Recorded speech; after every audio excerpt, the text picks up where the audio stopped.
The goal line, nice job by Garcia to tight end Alex Smith on the crossing route, 17-3. It is Tampa Bay over Carolina. The Raiders at New Orleans, Drew Brees, get the team fired up. Reggie Bush out of the eye, pitch back, sweep, take it to the left side, touchdown run, 3 yards. It is the Saints 10-3 over the Raiders. St. Louis at Washington. Jim Haslett, the new interim coach, or the interim coach for the Rams, watches Clinton Portis leading the league in rushing. He goes in from 3 yards out. Redskins up 7-0. But then watch this play. Jason Campbell back to pass. It gets tipped in the air. Pete Kendall, the guard, makes the catch, but that's not a good thing. Rams forced a fumble.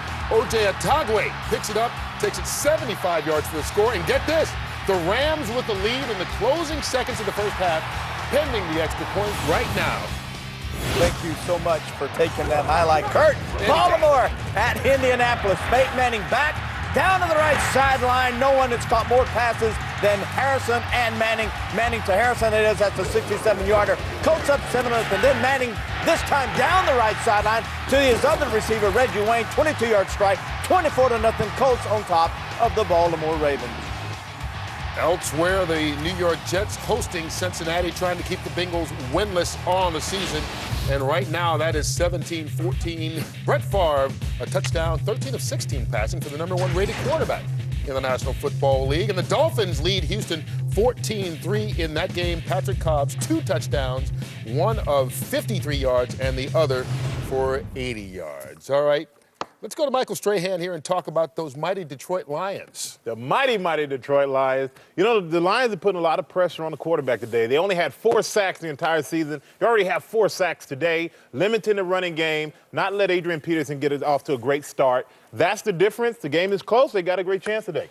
You look at the Lions, and, you know, one player that's being overlooked in this league, you know, with so many outstanding rookie runners, Darren McFadden, Felix Jones, Curtis Johnson, Jonathan Stewart, Matt Forte, Kevin Smith, doing an outstanding job rushing for over 4 yards a carry, and the key player in the game today. You're going to say Orlovsky. No, they needed to draft a quarterback instead of one of those receivers. Well, whoever it is, they've got a chance to take over in the second half, which comes their way right after this.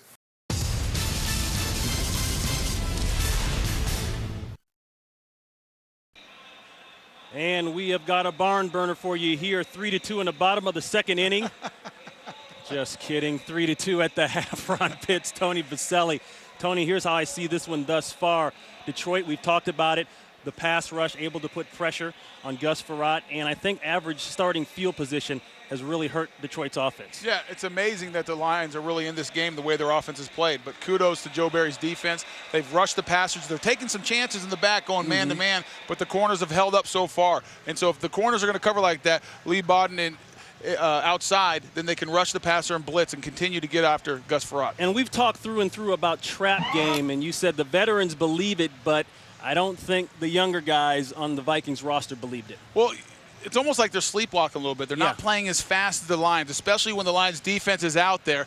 But now defensively, the Vikings are hanging in there. It's not like the Lions have done anything. They have the one big run, but besides that, the Vikings defense is playing well. So really, it's the Vikings offense that needs to show up in the second half, get something going, run the ball, find some plays down the field, and see if they can take advantage of the aggressiveness of the Lions defense.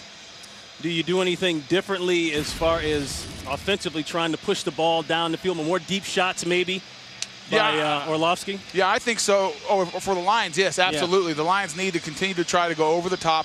I don't think they're going to be able to drive 80 yards by running the ball in short passes. You got a young quarterback. He doesn't look comfortable all the times out there, so I think going over the top will be good. I mean, looking at the first half stats, I mean, only 2 first downs for the Lions, and you're winning the game. I wouldn't have guessed that if you'd told me that at the beginning. Right now, let's go down to Carissa Thompson.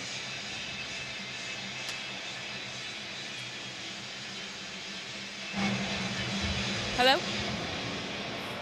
Guys, obviously Marinelli is thrilled in the way that his defense is playing. Obviously, offensively, he says we got to get better field position. For Childress, he was very candid about the fact that his team just needs to step up to the plate, play better football, wiggle open those receivers, and get the ball out of our hands quicker. All right, Carissa, thank you very much. Brandon Middleton back deep. He won't get a shot at this one. This will be Casey Fitzsimmons, the backup tight end. Takes it as a short man. He gets out to about the 30-yard line. So Dan Orlovsky survived the first half. And boy, what a first half it was just in terms of field position. The guy in his first NFL start starts out, as I said, in Minnesota, backed up on the 1-yard line. And then 2 series later, he's back right in the same place and really, I mean, made a blunder that you don't expect to see at this level. Literally just ran out of the back of the end zone, not really aware where he was. But with all that said, Ron, they're winning the game. What do they say? If it doesn't kill you, it'll make you stronger. Something like that. Yeah.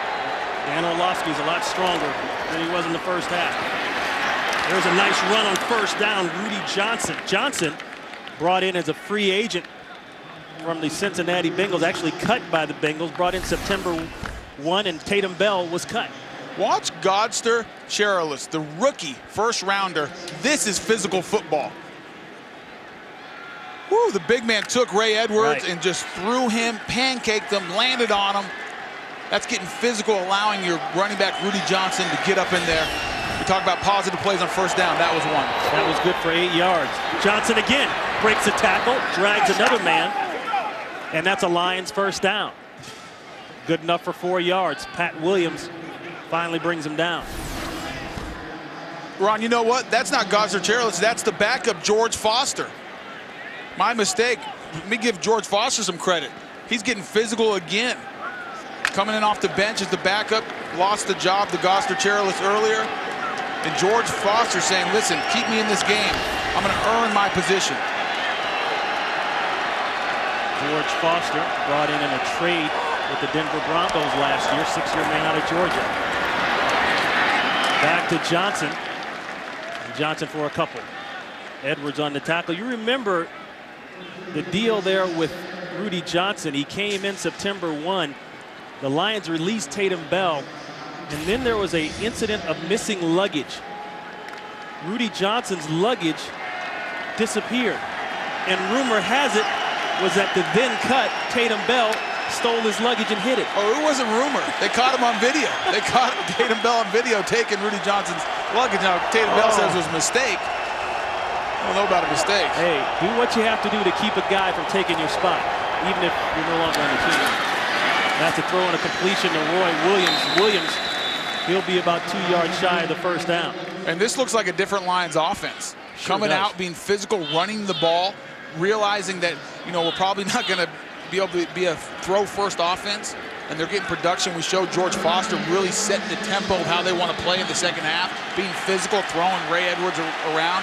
And what that does, that softens the defense a little bit. Then you can go with the short passing because you're in good down and distance.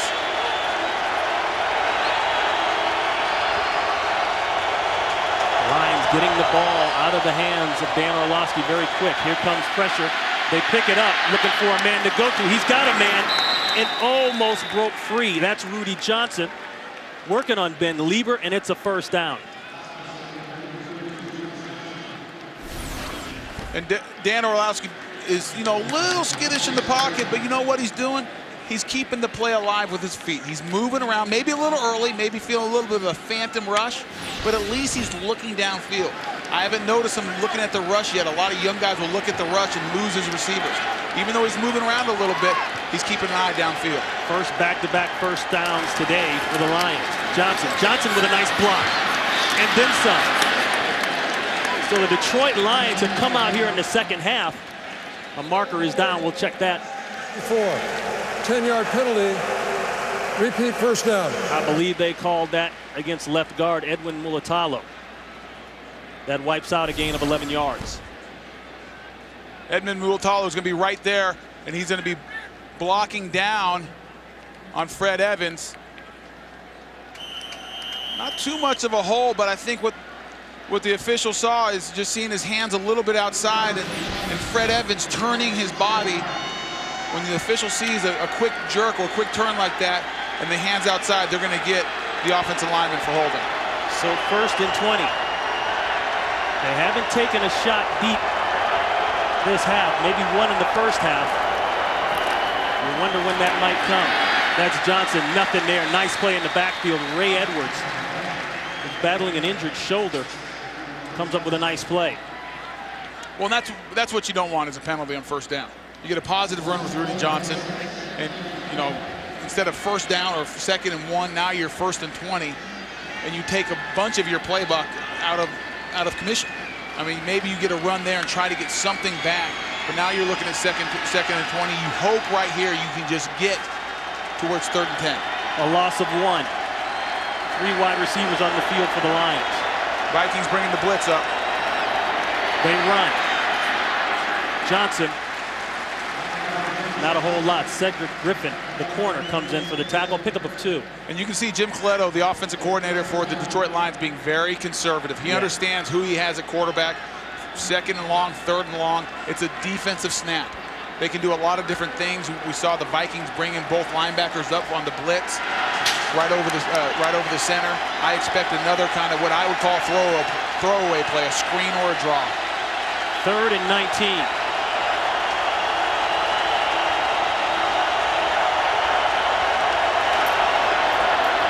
Roll out. Plenty of time now.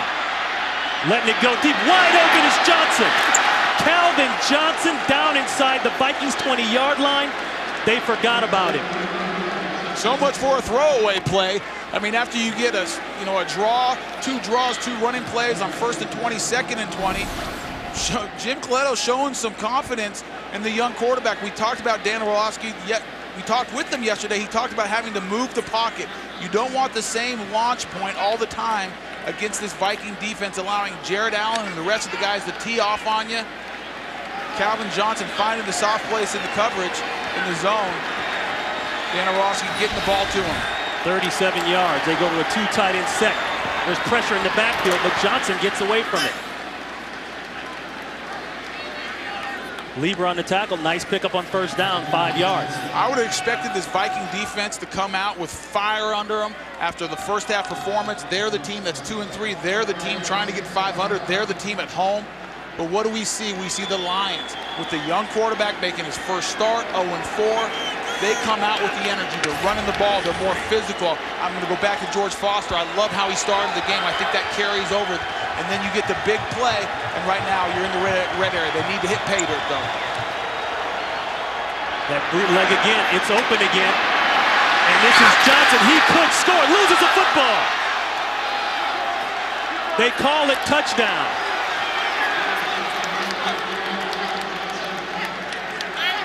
Boy, this could be reviewed.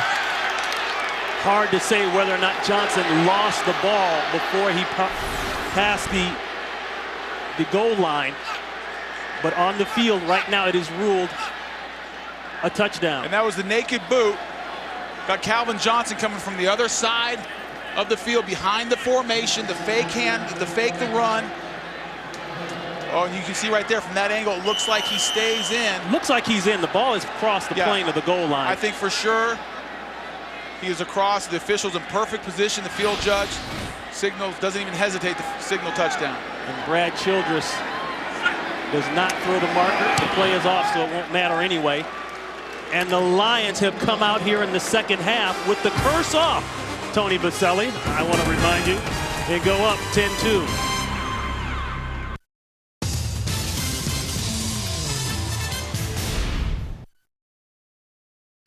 So Dan Orlovsky, the first NFL start, and guess what? His first NFL touchdown.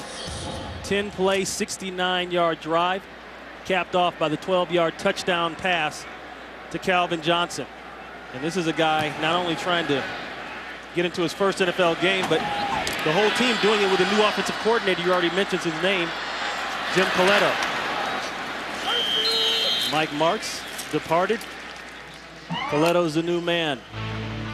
Vikings ball down 10-2 when we come back.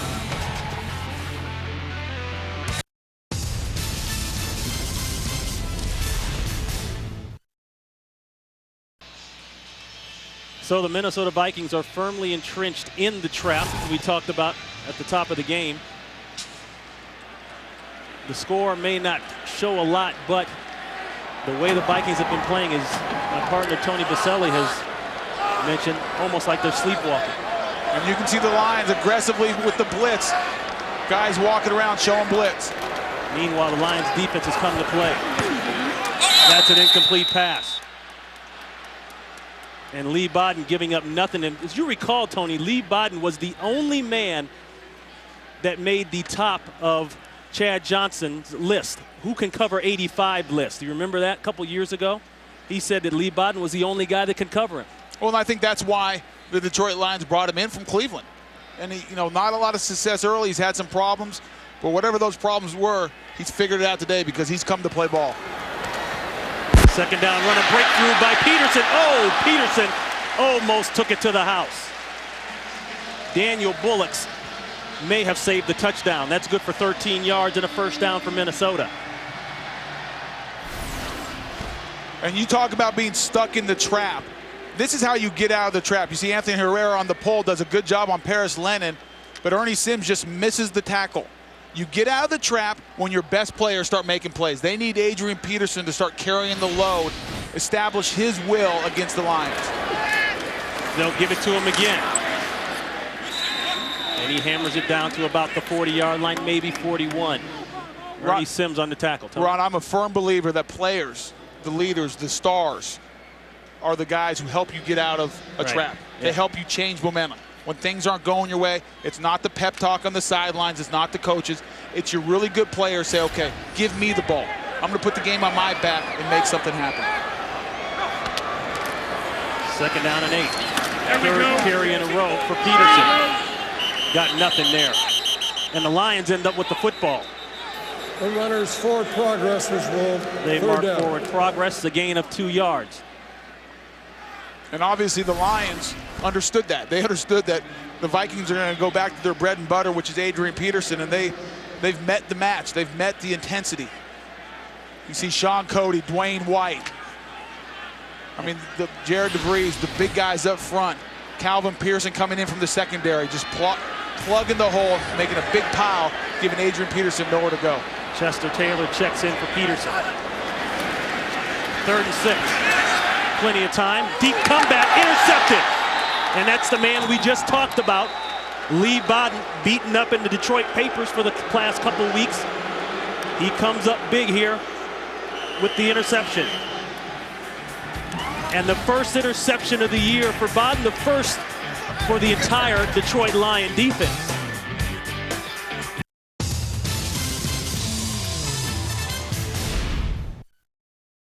You know, they kept messing with Lee Bodden, and finally he made him pay. The first interception for the Lions this season.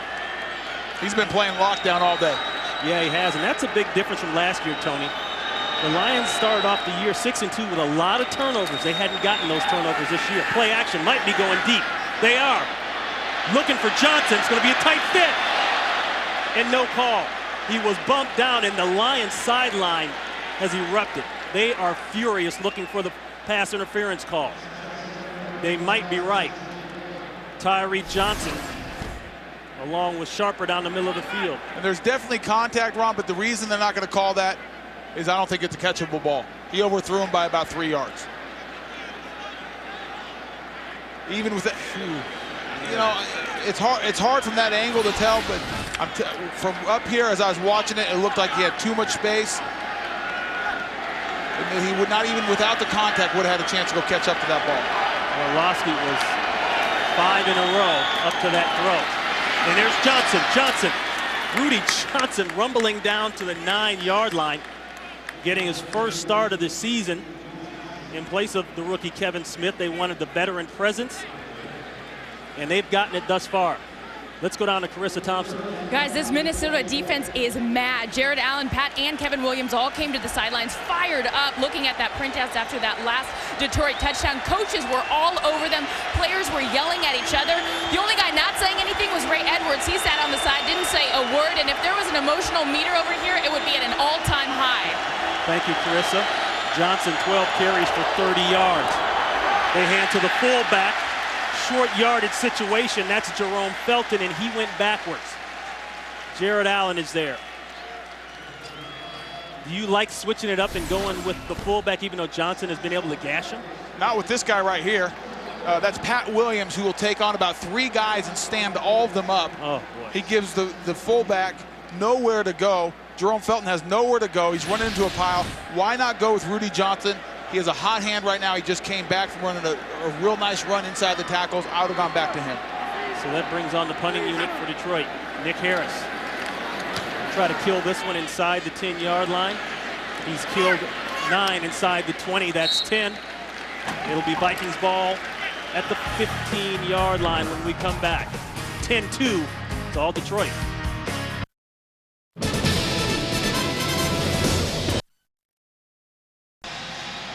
Gus Frerotte now in the 20,000-yard passing club. 20,025 yards. He joined that on that pass play. Now at 199 yards on the day. This is Middleton. Pressure early.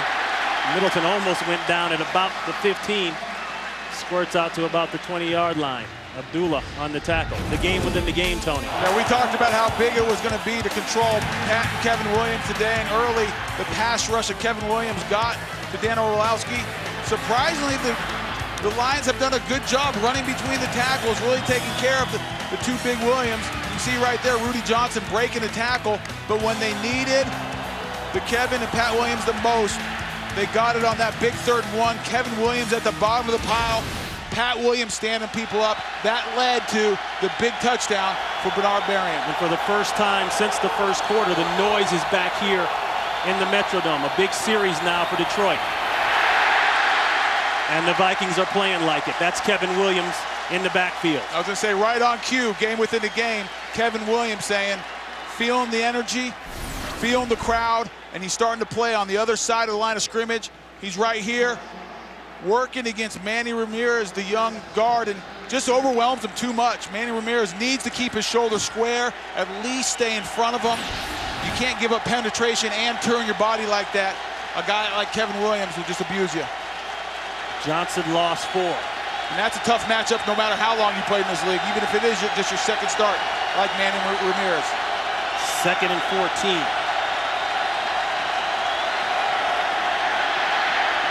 Quick throw and a quick tackle. That's the tight end Michael Gaines. Nope, incomplete. Ben Lieber applied the hit. And that's Ben Lieber, who's in E.J. Henderson's usual position on nickel.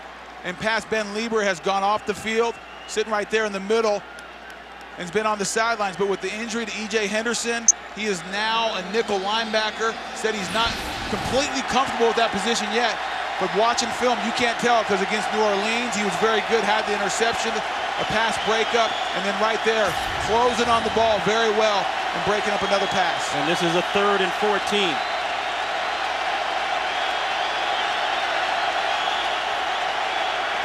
Pressure. Sack. Allen missed the initial sack, but the cleanup by Kevin Williams. And it's 4th down.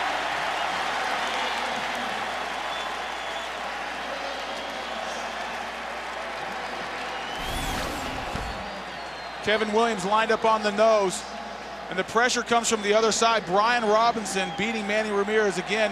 Looked like Manny Ramirez was expecting a stunt and get some help.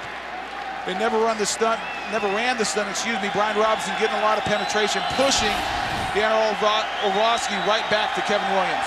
The Lions coverage teams have been pretty good for the most of the year, all in all. They're going to need it on this one. Nice high kick there by Harris. This is Gordon.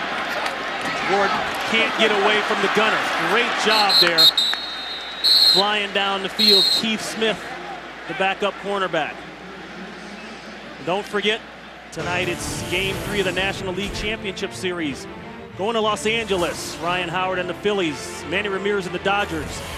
Game 3, the NLCS begins tonight, 8 p.m. Eastern, 5 p.m. Pacific, right here on Fox. Dodgers down 0-2. They're going to need Manny Ramirez to do something big. He's played well in the first 2 games, hitting home runs, but they're going to need a lot of offense out of Manny Ramirez. And the Vikings had a lot of offense last time out. The big pass play to Bernard Berrien. That's Adrian Peterson. Now the Vikings started off in 4 wides the last series. Adrian Peterson on the sidelines. This, they start a little bit more traditionally and don't get much out of it. I almost think if you're the Vikings, you know, you say, listen, the Detroit Lions have done a great job of bottling up the run. haven't had a lot of success. Our success has come by spreading them out. It makes it harder to blitz. You get some matchups one-on-one outside, and then you get the big play. That pass play, the touchdown from Farrat to Berrien, second longest in Vikings history. 2nd and 7, quick throw, incomplete. Bobby Wade may have peeked inside at the hit. Ryan Neese with the pressure.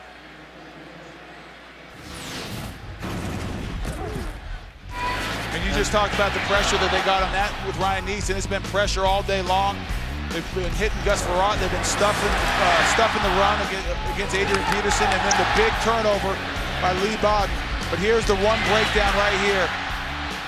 The Vikings spread him out, gets a man-to-man. Bernard Berrien finds the seam and takes it 86 yards for a touchdown. 3rd and 7.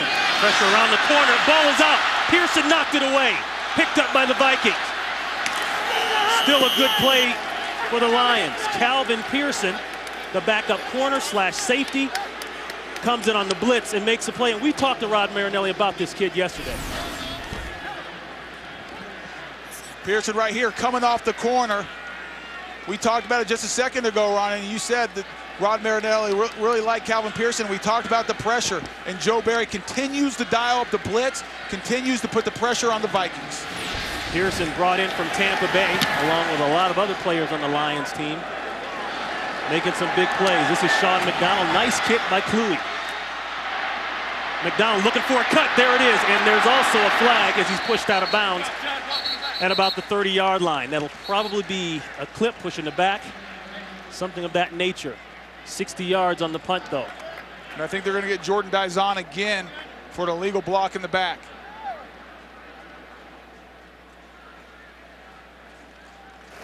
During the return of the kick, illegal block in the back, receiving team number 83. This 10-yard penalty will be enforced from the spot of the foul. First down.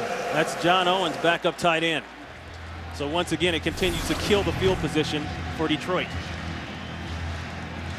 You see Jordan Dizon right there, and there it is. Again, not a lot of contact again. But you know, Tony, what I could never understand from our first day in the NFL, we've heard coaches say time and time again, if you can read his number or his name, don't hit him. Don't touch it. But guys continue to do it.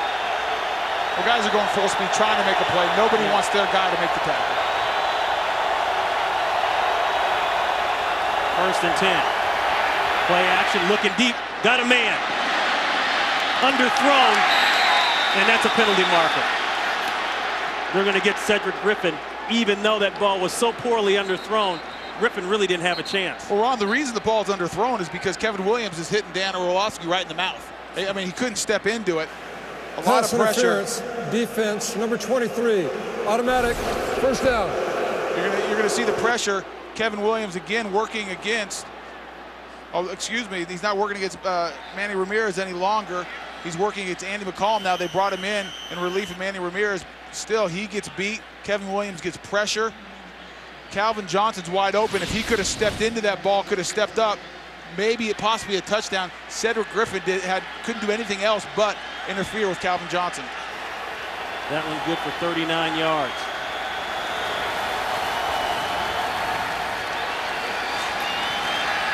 Play action again. And that's a smart play because the pressure was there.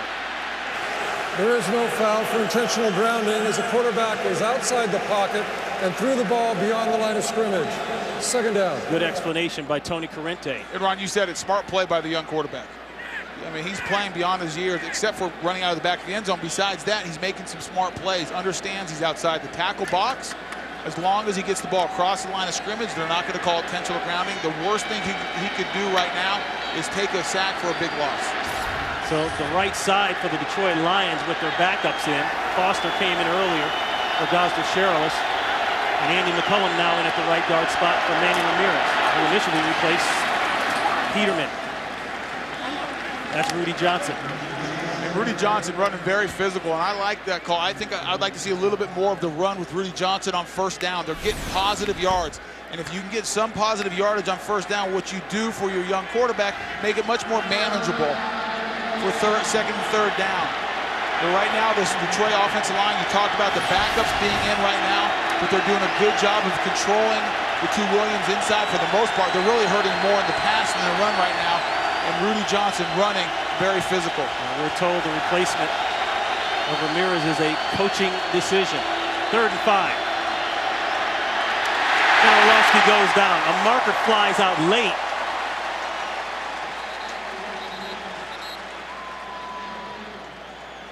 Charles Gordon was in on that blitz. Couldn't tell if anyone got him clean. Looked as though he almost tripped.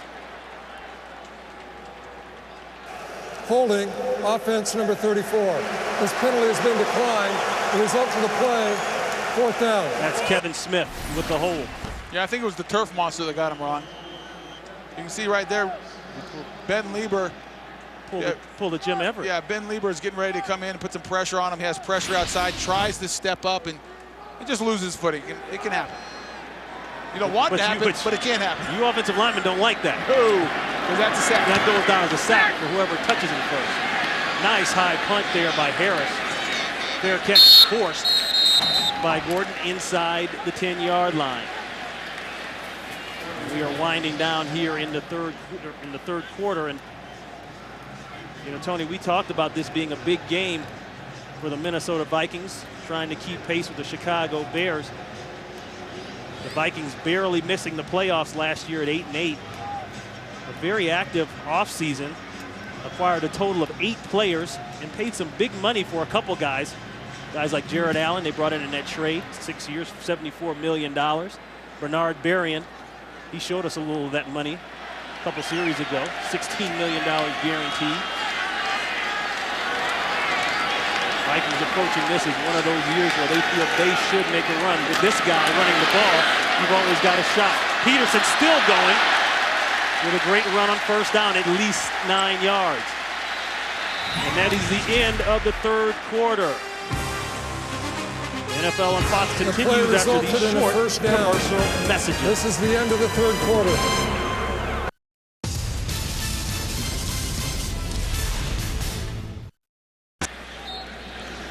Ron Pitts, Tony Baselli, Carissa Thompson. We start the 4th quarter here in Minneapolis with a good one. 10-9. And started out a little crazy for the Lions, as most of the games have started out that way, but you got to take your hat off. Orlovsky, he's held it together. And a nice hit in the hole, that's Peterson. And Tony, we talk about Dan Orlovsky. He's had some good plays and some not so good plays, but all in all, you're at a 10-9 game, and arguably the closest the Lions have been in a game throughout this year. Yeah, and he's done more good than bad. But I think the real story for the Lions is this defense, who continue to play very good sound football throughout this game. They did it in the first half last week. They've carried it over so far for the first 3 quarters. They're playing physical. They're getting after it. They're shutting down the run. You take away the one big play that Bernard Berrien, and this Lions defense is winning the game right now, and they still are for the whole team. Taylor motions out of the backfield, empty set. Quick throw, ball's up. Free ball, and it's incomplete. And I guess guess who? Calvin Pearson again. And Ron, I guess the question is, at this point, we got to ask ourselves: is this the Lions playing? Have they taken their game up to another level? Have they had enough was enough? 0-4 is enough. Hey, we need to play better. We need to come up with more intensity. Or are the Vikings playing down to their level? 3rd down and 8. The Lions have been able to get consistent pressure on Farrat. Lions showing man-to-man coverage. They bluff out of it. They stay man, bring one. Wide open. They forget about number 40, Jim Kleinsasser. And Saucer's across midfield. A huge bust in the coverage, 35 big ones, and the Vikings get out of trouble. When you said it, they forgot about Jim Kleinsasser. I mean, they bring blitz. You're going to see the linebackers up. Jim Kleinsasser is going to be right there. He fakes the block. I guarantee you Ernie Sims has him man-to-man. Ernie Sims saw Jim Kleinsasser block. He said, okay, if he blocks, I'm supposed to blitz. Kleinsasser set him up perfectly. That's why nobody's running with him in the secondary. The reverse toss, Berrien looked as though Farrat was going to lead for a few steps, and then he canceled it. Yeah, he thought for about a second he's going to be a pulling guard. And then right when he got up to about 2 yards away from contact, he said, you know what, I'm 37 years old. I'm a little bit smarter than this. No reason to stick my neck in there and stick my body out there. Right about here, he makes a business decision. Oh! And I don't blame him. He threw a little chicken wing out there. Now the rookie Cliff Averill, he needs to realize if he sees the quarterback coming out to pull him, he needs to lay some wood on. Lay some wood. Peterson. Ball is loose. Recovered by Detroit. Lee Bodden again. Guess who? Well, we've called Lee Bodden's name all day long. He's just been in the right place at the right time to pick the fumble. And once again, the Detroit Lions come up and make a play when they need it. They're getting backed up. Big play after a big play. It looks like they're ready to break. And they dial up something to get the Vikings off the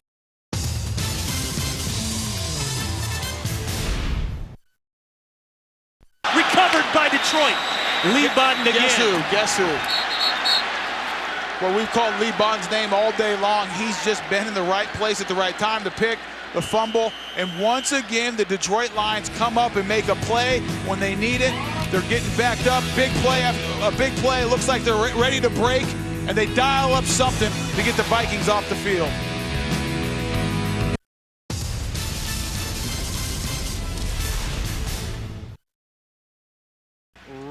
Rough day for Adrian Peterson, 2 fumbles, hence the towel over the head, and a great day for Lee Bodden. 1 interception, 1 fumble recovery. And there's the guy who caused the fumble, Corey Smith. So 1st and 10 for the Lions. Pressure on the bootleg. Middle of the field, wide open. Johnson. Charles Johnson has it. He loses the ball and may have lost consciousness at the same time. A big hit and a recovery by the Vikings. What are they going to call it?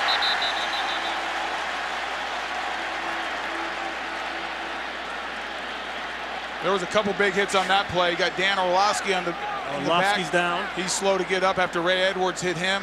And you got Calvin Johnson in the middle of the field that was sandwiched between Ben Lieber and Darren Sharper, taking a big blow. We'll come back and sort it out after this.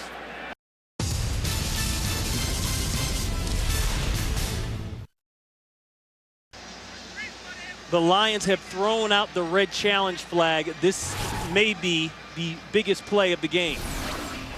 And Ron, we're going to see Calvin Johnson. He catches the ball. Big hit by Darren Sharper. And I think this ball's still in right there. He still has control of the ball. And watch Ben Lieber's hand come in. And this is where he rips it out. He's clearly on the ground. Knee has touched the ground before the ball is ripped out. From that angle, from the information we've seen there, I think this is going to be overturned. I believe it'll be Detroit Lions ball, no fumble. I believe Calvin Johnson was on the ground before Ben Lieber. You can see him ripping it out right there. Calvin Johnson clearly on the ground and clearly in pain at that point. Yes.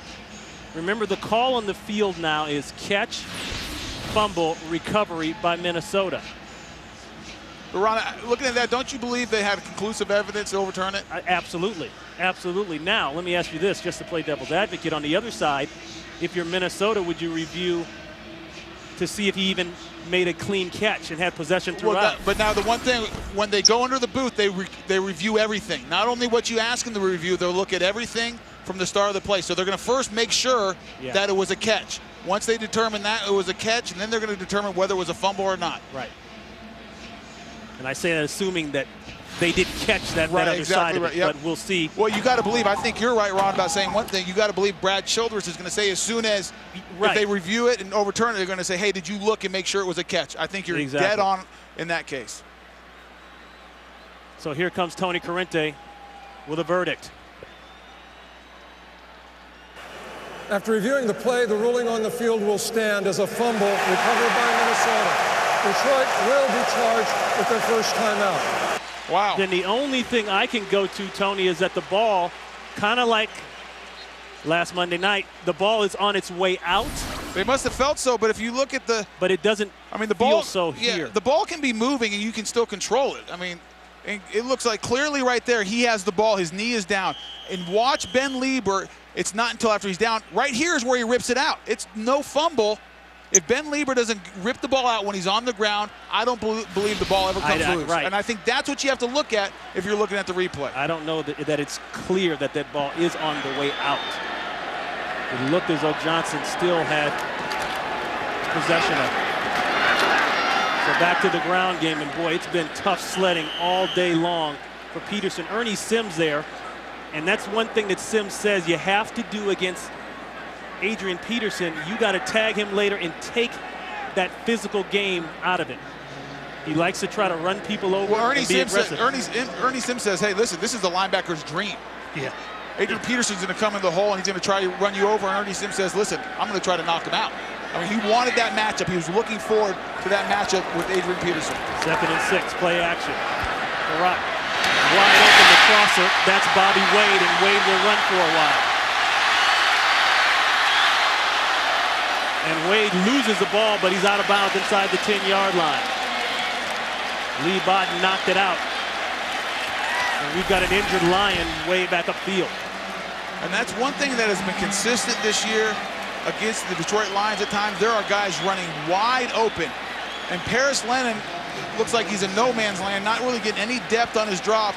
And Bobby Wade, no one runs with him. The ball was fumbled forward and out of bounds, and by rule, will be brought back to the spot of the fumble. First down. And then you can see right there, Lee Bodden coming up and knocking it out, punching it, but it goes forward. Watch how lucky Minnesota gets here. That ball, if it's not touched by Brian Kelly's arm, gets redirected, then goes out of bounds. It looked as though that ball was headed straight for the end zone. If it goes through the end zone, it would have been a touchback and Lions ball. That's Dwayne White shaking up on the play. He comes off. Dwayne White has had a pretty good game. Started out early, getting some pressure. It continued throughout.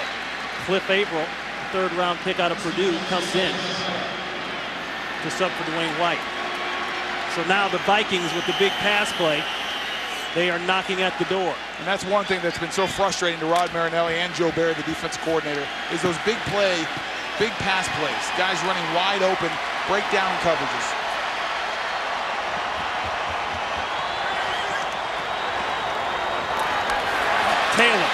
Taylor looking for the end zone, a spin move.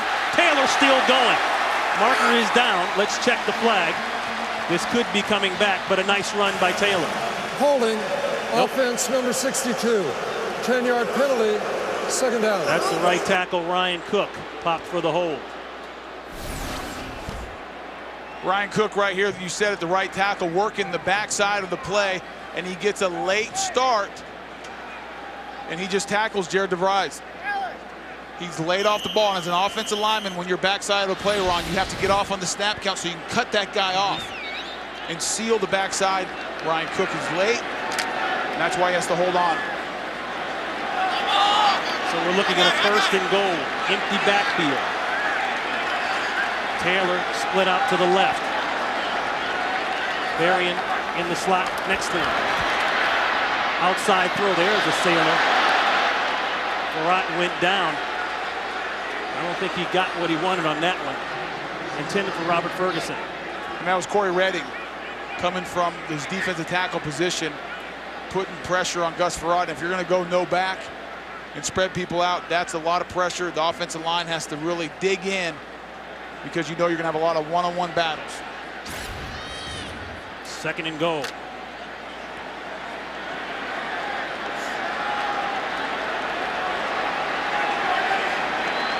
Taylor and Tahi in the backfield. This will be Taylor. Penetration, can't get away from the second man. Lennon is able to make a great play. He avoided Ernie Sims initially, but then Paris Lennon shuts him down. You're just going to see an ISO play to the left, and Nafahu Tahi just completely whiffs on Ernie Sims and forces that. What that forces, it forces Chester Taylor to bounce it outside, and then that swarming Lions defense is there to make it very difficult. Chester Taylor, whether it's Chester Taylor or Adrian Peterson, nowhere to run today. Well, the Lions not looking like the last place defense in the NFL. Play action, 3rd and goal. That's incomplete, and that'll bring up a 4th down and most likely a field goal attempt by the Vikings. More Boo Birds here in Minnesota. Ryan Neese on the coverage intended for Tahi. And this Lions defense today is consistently has shown up, has made big-time stands when they needed it most. 4th quarter, big play by the Vikings. They're in point-blank range. What does this defense do? It finds a way to get them off and force them to kick a field goal. This will be 38 yards out for Ryan Longwell. His 300th field goal blocked. And there it is. The Detroit Lions hold on to the 1-point lead. Jared DeVries. I was going to say, Jared DeVries again making the big-time play, forcing Ryan Cook to hold him on the run play, and then gets penetration. He gets the big paw up.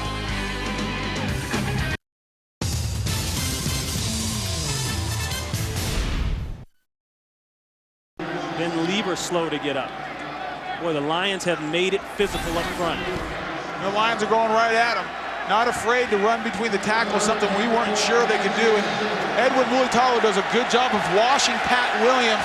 Just take him in the direction he's going. Pat Williams is so big, you're probably not going to redirect him, but if you can get him and push him and use his momentum against him, you can have some success. Charles Johnson remains out of the game. Middleton comes in his place. 3rd down. Orlovsky in trouble. Doesn't get rid of it, and he goes down. Kevin Williams with the hustle. We talked about Kevin Williams at the top, about how important it was to control Kevin and Pat Williams. Kevin working against the backup of Manny Ramirez. That's Andy McCollum, and Manny Ramirez couldn't block him, and Andy McCollum's having the same sort of trouble. Kevin Williams is really wreaking havoc up front, especially in the pass game. It's a little surprising. The Lions are actually having better success of containing them in the run game than the pass game. Technically another sack for the Minnesota Vikings. A high kick, a good bounce, and out of bounds. It'll be good field position for the Lions defense when they come on the field to take on Gus Frerotte. 1-point game.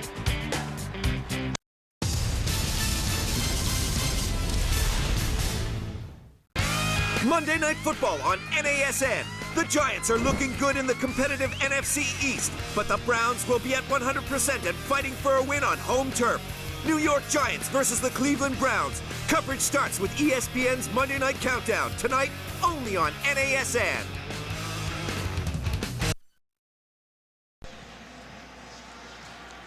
A low-scoring affair here in Minnesota. Detroit 10, Minnesota 9. A big reason for that is the game within the game, and that's Pat and Kevin Williams.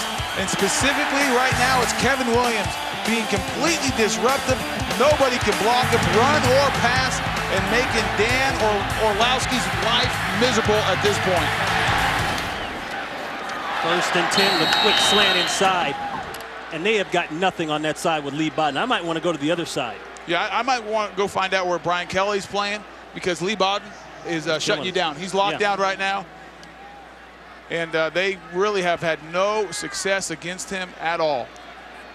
You can see Brian Kelly right there, the veteran from Tampa Bay, came here. Very familiar with both Joe Barry, the defensive coordinator, and Rod Marinelli. Lions showing 5 defensive backs. Look at 24, Pearson, he's blitzing. Perfect call. Joe Barry is calling a serious game. We've said it before, Tony. I think it just warrants saying it again. Oh, yeah. And known as a guy who plays cover 2 a lot, the old Tampa 2. But today, he is being aggressive, playing man outside, blitzing everybody. Linebackers, whether it's Paris Lennon, Ernie Sims, or whether it's Calvin Pearson, guys coming from every direction, really confusing the front of Minnesota. And if Lions fans want something to look forward to, cheer about on defense, you might want to pick up Calvin Pearson as that guy. He's made a lot of plays today. You're going to see a lot of him. 3rd and long. Pressure. All the Lions have to do is make the tackle and get off the field, and they do. Perfectly played. They force a punt, and they'll get the football back. When you talk about the Boo Birds, these Minnesota Vikings expected to come here to the Metrodome today and get a little bit better performance out of a team who's 2-3 after a big win on Monday night. We talked about the trap game. You got to wonder, is this team looking ahead to the Chicago Bears next week, what they were hoping would be a battle for the lead in the division? Lions need a good return here by McDonald. They're not going to get it. Good coverage by the Vikings coverage teams. 53-yard punt. And the Lions defense has been the story. Turnovers, 2 fumbles right off the top by Adrian Peterson. And then you have Lee Bodden right there just stepping in front, running the route for Andre Allison, the recovered fumble. And then Jared DeVries with the penetration, the whole front of the Lions getting penetration against the Vikings on the field goal. Jared DeVries getting his hand up. Can't say enough about this Lions defense. Joe Barry dialing up a great game plan so far. So Calvin Johnson remains out of the game. Mike Furry will take his place at the wide receiver spot. 6 minutes to play here in the game. That's Rudy Johnson. Let's go to Los Angeles for a game break. Here's Kurt Menefee. Well, I know Detroit's trying to get its first win. Cincinnati, same story, but it doesn't look like it's going to happen. Thomas Jones, his 3rd touchdown of the day. Jets in firm control, closing minutes against the Bengals. Back to Minnesota and Ronnie, Tony, and Carissa. All right, Kurt, thank you very much. Ron Pitts, Tony Baselli, Carissa Thompson, 2nd and 9. Quick throw, and it's open. That's the backup tight end, John Owens. Didn't get a whole lot. Chad Greenway on the tackle, pick up a 3. Let's go down to Carissa Thompson. Yeah, you guys, you know Calvin Johnson shaken up a few series ago. He came over to the sideline. Trainers were running a series of tests, shining a flashlight in his eyes, different finger tests, and he kept rubbing his left eye. They put drops in it, but it is noticeably bothering him as he still is out. Boy, it would sure help for him to be back in the game. This is the time you need that first-round pick that you spent all that money for. And he looked like he might have been feeling a little bit better. At least he has a smile on his face. But boy, they're going to be careful. The medical staffs of the NFL, of all the teams right now, are going to be so careful when you're dealing with head injuries, making sure those guys are 100% before they put them back in the game. Don't forget, coming up, the second game of our Fox doubleheader, the NFC West leading. That's right, the NFC West leading Arizona Cardinals, led by Kurt Warner, another one of those old guys in the NFL, Tony. Larry Fitzgerald take on Tony Romo, T.O., and those big bad Dallas Cowboys. That's coming up next here on Fox. You named 2 of the better receivers in the league, Larry Fitzgerald, Terrell Owens. That's right. You think they'll be throwing the ball around a little bit in Arizona today? Well, you know, Arizona coming off that big win against the Buffalo Bills out there last week. Now, I don't know if they can muster up that same kind of energy for the Dallas Cowboys. Well, if they can, we'll find out if they're for real. If That's right. If That's they're exactly a team that's right. really going to compete in the NFC this year. Big 3rd down coming up for Detroit. Under 5 minutes, a first down here. They can really work on the clock. They are down to 1 timeout. 3rd and 6.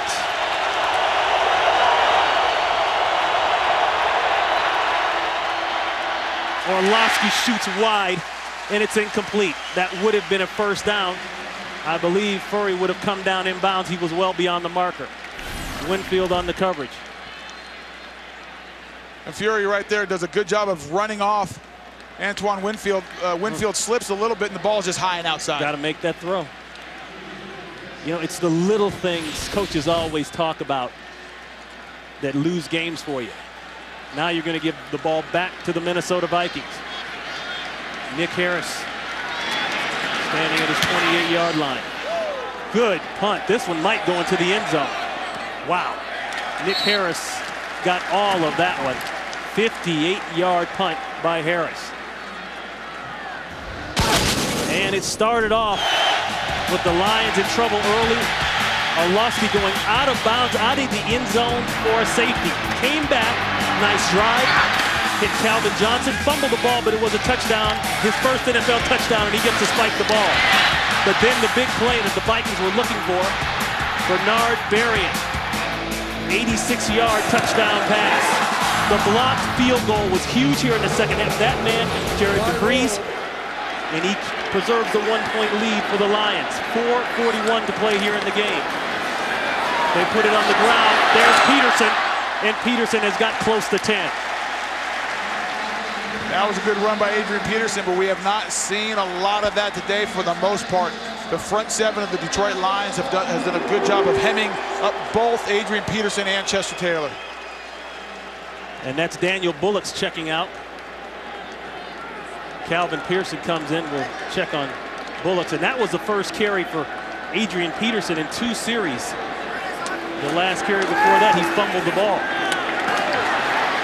Quick out route to Berrien. Brian Kelly is all over it. Yeah, I think Gus Frerotte might have learned his lesson. Let me stay away from Lee Bodden and let me work the other side of the field against Brian Kelly and see if I can get something going over there. Lee Bodden has just had an outstanding game today, Ron. I mean, today's game is why they brought him in from Cleveland. A 2nd down and 3. The Vikings with 3 timeouts. The bootleg looking for a crosser. A circus catch by Kleinsasser, but it's good enough for the 1st down. And this is where the clock actually comes into play a little bit. The Vikings are down, but at 3:19, if you're the Lions, you have to pay attention because a field goal will beat you. Rob Marinelli needs to start paying attention to the clock, timeout situation, and make sure they conserve enough time if the Vikings do get into field goal range. And Gus Frerotte over 300 yards. First Vikings quarterback to throw for over 300 yards in a game since Culpepper did it back in 2005. And a nice open field tackle. A guy we haven't called his name all day, really. That's Gerald Alexander. And he came up, made a shoestring tackle. And literally a shoestring. I think that's all he got of Adrian Peterson. He came up hard, though, for that shoestring. He did, and Adrian Peterson tried to hurdle him. And Gerald Alexander getting just enough to bring Adrian Peterson down. 2nd and long, 2nd and 15, a loss of 5 on the play. Oh, and the hard count. Let's see who moved first. False start, offense, number 62. 5-yard penalty, remains 2nd down. It's a mental error. Yeah, he hard counted his own right tackle, Ryan Cook. You're hoping when you do the hard count that the defensive line jumps. The 3rd-year player out of New Mexico, Ryan Cook, having a tough day. He had the holding penalty earlier, and then right there, like you said, we're on the mental error, and that'll drive Brad Childress crazy. 2nd down and 20. Play action. Looking for Allison, and Allison can't hold on, but a marker goes out.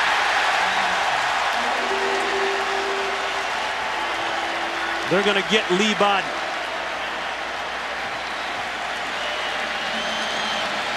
Ronnie, looking at this the first time, I didn't see too much contact. We'll look at the replay. Pass interference, defense number 28. Automatic, 1st down. It looked as though Bodden was turning and playing the ball, and there is incidental contact allowed, as long as he doesn't push it. Yeah, Andre Allison has a step on him. No way. Oh, no way. I'm not sure what the official was looking at. There's not even incidental contact right there. That's a bad call. That is good coverage by Lee Bodden. Tough break for the Lions. Bottom line, 42 yards. 1st down, they're in field goal range. Here's Adrian Peterson. That's a 1st down and then some. A marker goes down late.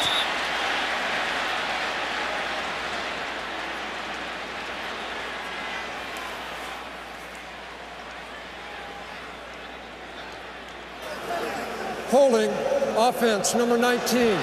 10-yard penalty, repeat 1st down. That's on Bobby Wade. And Ron, it was a big, we're looking at Bobby Wade right here, the holding penalty, working against Lee Bodden again. But going back to the pass interference, that's how the Vikings got in field goal position a week ago against the New Orleans Saints, a big pass interference call. And another one, and now really this is where the clock becomes an issue. The Vikings in field goal range at 2:09, and remember, Detroit only has 1 timeout left. So after the penalty, 1st and 12.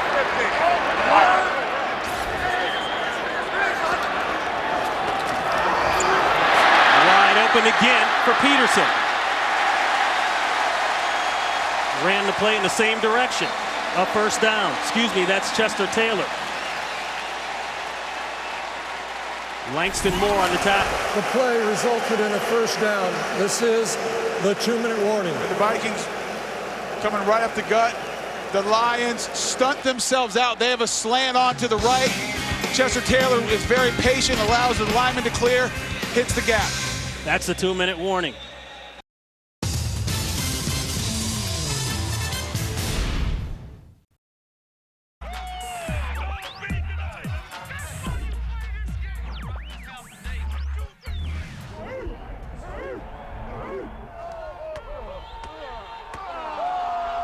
In cuts from the right side and an out cuts on the left side. I gave it to him. I gave it to him. Big win. We're moving on. We are not finished. We are not finished, fellas. That's 3 in the first quarter. How much celebrating y'all want me to do? Come on! I ain't gonna need this hat where we going. That's how you finish.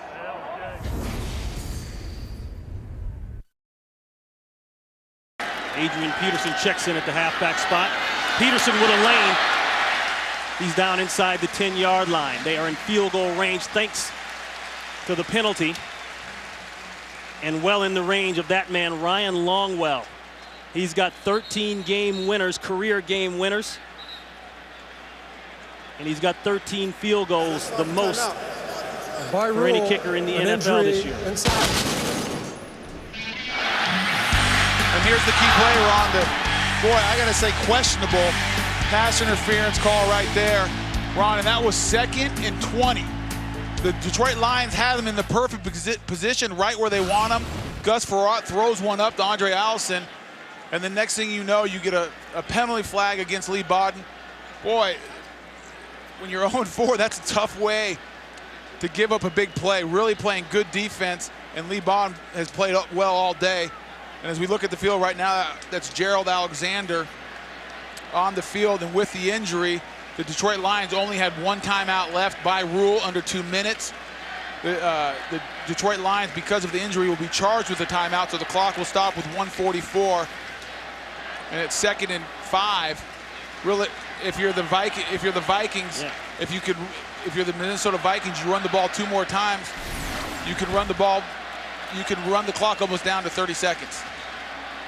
Adrian Peterson's going to just show you why he's one of the more physical backs. And that's just a helmet-to-helmet contact right there. Helmet-to-helmet. Good job of coming up hard by Gerald Alexander, but you go button to button like that, somebody's going to lose. And that's why a lot of guys, especially from the secondary, like to go low against a guy like Adrian Peterson. Yeah, those are those business decisions they talk about. Peterson coming in from Oklahoma, a patented downhill style running back, meaning getting the ball, give him plenty of room, plenty of vision, and he's coming downhill. He told us a couple weeks ago, I tell my offensive lineman, hey, get out of the hole because I'm coming through there. Friendly fire will happen when Adrian Peterson is running the ball. You know, Ernie Sims, it's one thing for Ernie Sims, a linebacker, to tell us he wants to take him up high, man, man on man. But when you're, Gerald Alexander at 6'2", 204, Adrian Peterson coming downhill at you full speed. So Alexander is up and walking off. That's good news. Good news. Good news. But I was about to say, you want to hit Adrian Peterson around the thigh area, right? If you're a safety coming down. So the Vikings used to this come from behind in dramatic fashion type of deal, at least from last week. They did the same thing against the Saints. Had a big interference play, had to come back and hit a late field goal to win the game. And if you're the Lions right now, you can't stop the clock any longer. That's right, they are out of timeouts. Vikings will be able to run it well under a minute. Losing the one challenge also lost them a timeout. Good play in the backfield there. That's Sean Cody. Don't forget, coming up, our doubleheader. Most of you will see the Cowboys and the Arizona Cardinals out west. And others will see the Green Bay Packers and the Seattle Seahawks. And now if you're the Detroit Lions, you got to start getting your mind right for another block. You blocked one time, you've gotten penetration earlier. The last time the Vikings tried to attempt the field goal, you blocked it. Now this will be a little bit of a different case because it's going to be a closer field goal. So Longwell will be able to get a little bit more air under the ball. But you're going to have to start thinking penetration, penetration, penetration. 3rd and 7. Peterson again. He won't get the first down, so that'll mean Longwell will have to come on for the field goal. And they can run the clock down to about 12 seconds. The Minnesota Vikings can. You got 42 seconds on the game clock and 30 seconds on the play clock. About 12 seconds left over. Now remember, the Detroit Lions have already blocked 1 field goal today. Jared DeVries blasted through the middle, got his hand up, and thwarted the kick.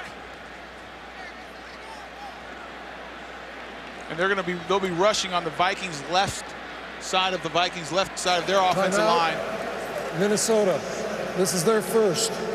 This is a 30-second timeout. Calls the timeout. And here's a look at that blocked field goal. Left side there. DeVries just got it. And that was a huge play in my estimation. I mean, Tony, if I pick a couple plays, big plays in this game, that play is huge. The fumble, or apparent fumble, called fumble on Calvin Johnson, which didn't look like he fumbled it. And then the pass interference right down here on Lee Bodden. The pass interference was the biggest one. Tough call on Lee Bodden. And, you know, we talked about the curse of Bobby Lane. We'll see if the curse is dead right here, Ron. Let's see if the Detroit Lions can find magic twice and get another block. This is for career field goal 300. 26 yards out to take the lead. It's good. No markers are down. And the Vikings go up late here. And Adrian Peterson says thank you. He's fumbled twice. And when you give it up twice and you take the lead late in the 4th quarter and the other team has no timeouts, you kind of want to say thank you. Well, now if you're the Detroit Lions, you got to hope for a big return. Return for a touchdown. Now, the Vikings return coverage teams have struggled. I mean, all we have to do is look back 1 week, Ron. They couldn't cover a punt against Reggie Bush. Reggie Bush burned them for 2 touchdowns. And the Vikings kickoff return team got something going as well. Didn't score touchdowns, but were very close to breaking something. So I guarantee you the Lions worked on it this week. Stan Kwan, the special team coordinator for the Lions, definitely watched the tape last week, saw where the weaknesses were of this Vikings coverage team. And right now what you're doing, if you're the Lions, you're in the huddle, you're dialing up and drawing up your best return. Overall, how would you assess the play of Dan Orlovsky? You know, not bad for a first-year player. Made some mistakes. You can see the first game jitters, running out of the end zone, tripping. You know, but I don't know if he did anything to hurt his team. Didn't do anything to lose the game. I mean, a break here or there, the questionable, which you and I both thought was a questionable fumble call. Yep. That didn't get overturned, and then the very questionable pass interference. Both you and I thought that was a tough call. I mean, if it wasn't for those 2 calls, you got to believe the Detroit Lions would be leading, not the Vikings. Fitzsimmons along with Middleton deep. It's a roller. This is Middleton. He should get out of bounds. Stop running time off the clock. So Middleton runs 5 seconds off the clock.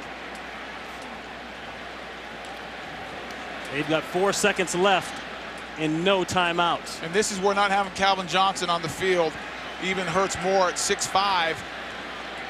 You got to like his chances on a jump ball. You do have Roy Williams, who's 6'3", so plenty of height out there with him. And this is where the offensive line give Dan Orlovsky enough time to throw to the end zone. Here it is, and that's how it ends. The Vikings pull out the win here in Minnesota. That's the final. Vikings holding on by 2. Let's go to Kurt Menefee in Los Angeles.